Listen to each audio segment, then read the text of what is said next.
Speaking of proportion, we should talk about these deportations, the ones that have happened and the ones that haven't happened.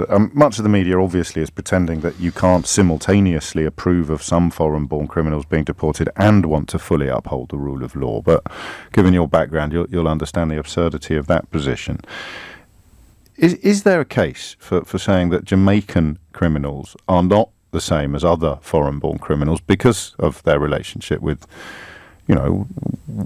Great Britain, with the motherland, as it were? I think the Queen is still the Queen of Jamaica, isn't she? Correct, yeah. So I think we've got to distinguish somebody who arrives from Jamaica last year and is a member of an organised gang to somebody who came here in nappies 30 years ago, whose parents came here with the expectation they'd be treated. Even if they've gone on to do something truly vile? Well, what's the difference between somebody coming here in nappies from another country other than the Caribbean, the West Indies, and somebody coming here in nappies from another part of the world? But then you know what you're doing, because you know there comes then a point, okay, not nappies, 5 years old, 10 years old, 15 years old, 20 years old. At what point does yesterday become... But this is not difficult at all. So we know that the Windrush generation who came here in the 40s and 50s came here with the expectation that they would be British. The laws were changed after they came. They were British when they arrived, by the way. Yes.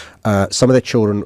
Yes, but that's not who we're talking about in the context of these deportations. But they're their children. They're the children of Some those who came. But not all. Well, and that's one of the reasons why you'd expect the UK Borders Authority, the immigration services, to properly go through their cases. And one of the concerns many of us have is we now know that there was a scandal in relation to the way the Home Office processed the applications of the Windrush generation and their children. That led to many people who are entitled to be here because their documentation wasn't regularised, not having the right to stay. And that's one of the reasons why I think it's really important to be concerned about the ability of the Home Office to process, for example, EU nationals who are here now. Yes, and of who've been course. told. No, that's the next chapter of the story. Let's not leave this one yet. So if it is established that there is no legal right to remain here for someone who has committed a serious crime, regardless of how long ago they came here, it has been established that there is no legal right. Is there something specific to the West Indies, the Caribbean, or other former colonies that should be taken into account by the courts, as opposed to countries that have that aren't still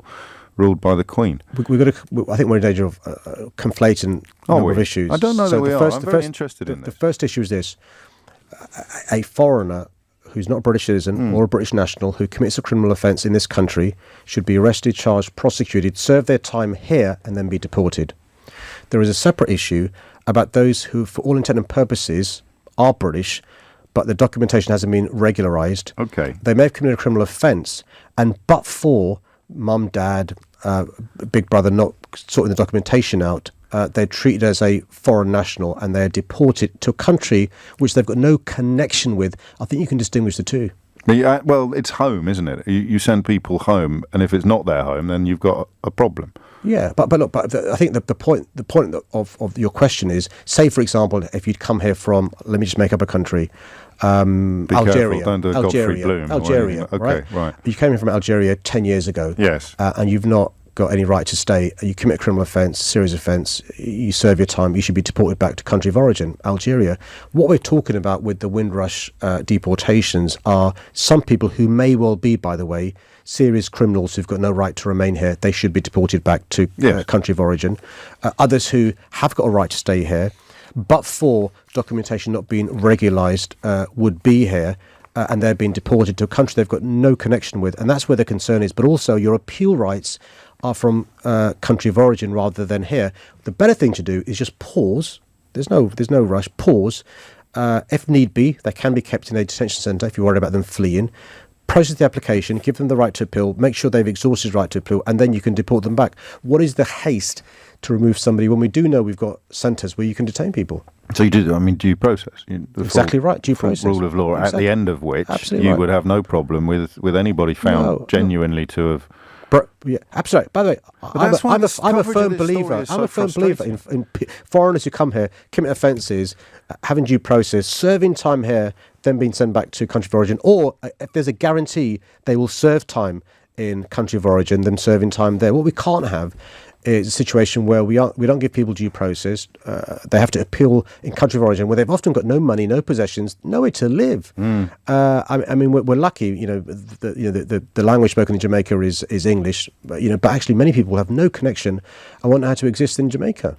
What did you think of Jeremy Corbyn's question yesterday to Boris Johnson about one rule for blonde-haired white boys born in America who commit crimes, even though they haven't been convicted of them, and another rule for young black boys born in Jamaica who commit crimes and have been convicted? Look, I think there's different ways of making the point about the double standards. I mean, it's quite a useful device to paint a picture of the double standards that apply. One of the things that's quite clear, though, is the British public understand, are respectful, and have a huge gratitude for the Windrush generation. They literally came here the year the NHS was formed. There's a connection between the NHS and the contribution made by the Windrush generation. You just used the word conflation to describe my question. Conflating the Windrush adults, the Windrush generation, with people that arrived here from Jamaica 20 years after Windrush and then committed rapes and murders is a little bit disingenuous, isn't it? Well, no, because until the Immigration Act changed, if you came from one of the former British Empire, the Commonwealth, the rights you had were different to other countries. So when you came here, you were British. And often your parents, the reason why you came 10 years afterwards is because often what happened was mum or dad would give you to grandparents to raise you in the West Indies while they came here. You'd be separated from mum and dad because they were working all the hours God sends. You then were able to save money to get a property and had the space to bring child over. Send for your children. Exactly right. Exactly right. So we watch with interest. But again, I mean, to end at the beginning, why do you think so many people pretend not to understand that you can be in favour of deporting foreign-born criminals and be in favour of fully upholding the rule of law? Because this is what Corbyn was kind of hinting at with his double standards line of questioning. Yeah, well, there is all sorts of double standards around, and one of the things that upsets people is when people seem to get away with it. So I'll give you another example. One of the reasons why I think why Jeremy Corbyn went to this issue was we now know that some members of the cabinet have taken Class A drugs, and we also know if people in deprived parts of our city were arrested taking Class A drugs or confessed taking Class A drugs, they may well be charged, prosecuted, get a conviction, and their life chances would be less good than those who come from certain backgrounds and openly admit to taking Class A drugs.